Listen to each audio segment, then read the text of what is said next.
समाचार में आपका स्वागत है। मैं हूं संध्या। आइए नजर डालते हैं। तार गैंग के शूटर संजीव की लखनऊ कोर्ट में हत्या, एक बच्चे समेत 3 घायल, वकील की ड्रेस में आया हमलावर गिरफ्तार।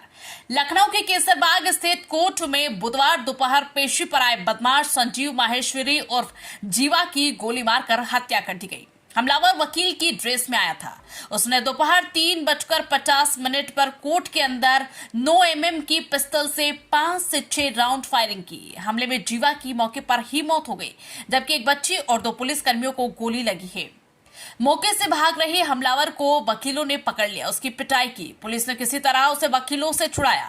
हमलावर का नाम विजय यादव है, वो जौनपुर का रहने वाला है। उसने जीवा की हत्या क्यों की, इस बारे में अभी तक कुछ पता नहीं चल पाया।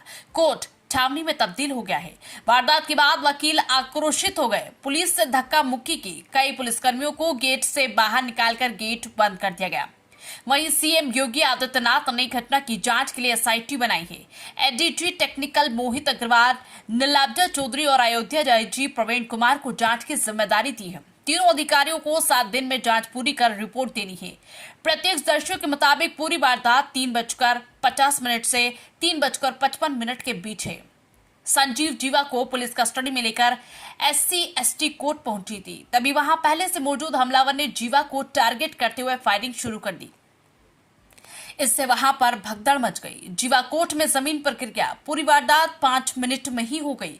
कुछ देर बाद मौके पर पहुंची पुलिस जीवा और 3 अन्य घायलों को बलरामपुर अस्पताल ले गई। CMS डॉक्टर GP गुप्ता ने बताया कि जीवा को जब हॉस्पिटल लाया गया था तब उसकी मौत हो चुकी थी। वहीं 18 महीने की बच्ची लक्ष्मी को पीठ में गोली लगी है, उसकी हालत भी गंभीर है। उसे हार्ट सेंटर के लिए रेफर किया गया। वहीं एक पुलिसकर्मी के पैर में गोली लगी है, जबकि दूसरा भगदड़ में जख्मी हुआ है। गाजीपुर की रहने वाली नीलम ने बताया कि मैं बच्ची के साथ ससुर की पैरोकारी के लिए कोर्ट में आई थी। इस दौरान ही घटना हुई। बच्ची सो गई थी, इसलिए मैंने उसे जमीन पर लिटाया था। तभी अचानक से फायरिंग शुरू हुई। मैंने बच्ची को तुरंत गोद में उठाया और बाहर की ओर भागी। थोड़ी ही देर में उसके शरीर से खून निकलने लगा। तब पता चला कि उसे गोली लगी है। एडवोकेट सुनील कुमार ने बताया कि करीब 1.5 घंटे बलरामपुर अस्पताल में समय बर्बाद करने के बाद उसे ट्रामा सेंटर रेफर किया गया। फिलहाल बच्ची की हालत अभी नाजुक है। जीवा मुख्तार अंसारी का करीबी था, वो लखनऊ जेल में बंद था। हाल ही में प्रशासन ने उसकी संपत्ति भी कुर्क की थी।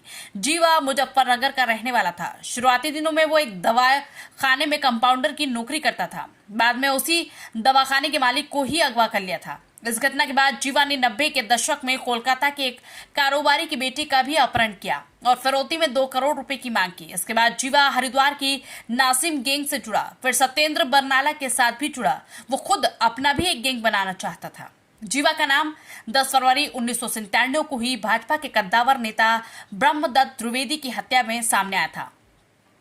इस केस में जीवा को उम्र कैद की सजा सुनाई गई थी। इसके कुछ ही दिन बाद जीवा मुन्ना बजरंगी गैंग में शामिल हो गया। इसी समय उसका संपर्क मुख्तार अंसारी से हुआ।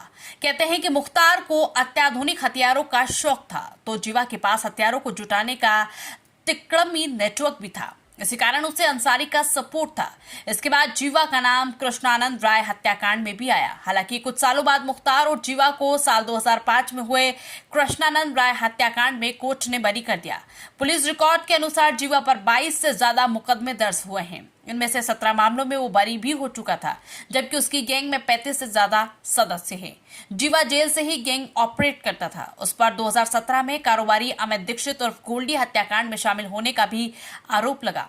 इसमें जांच के बाद अदालत ने जीवा समेत 4 आरोपियों को उम्र कैद की सजा सुनाई थी। फरवरी 2021 में संजीव जीवा की पत्नी पायल माहेश्वरी ने सुप्रीम कोर्ट के चीफ जस्टिस को पत्र लिखा था।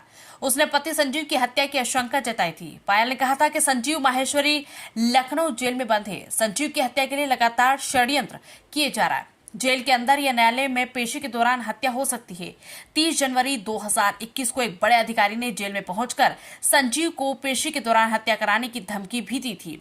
पायल ने पत्र के जरिए मांग की थी कि उसके पति की पेशी वीडियो कॉन्फ्रेंसिंग के जरिए हो। RPS समाचार से गिरीश त्रिपाठी की रिपोर्ट।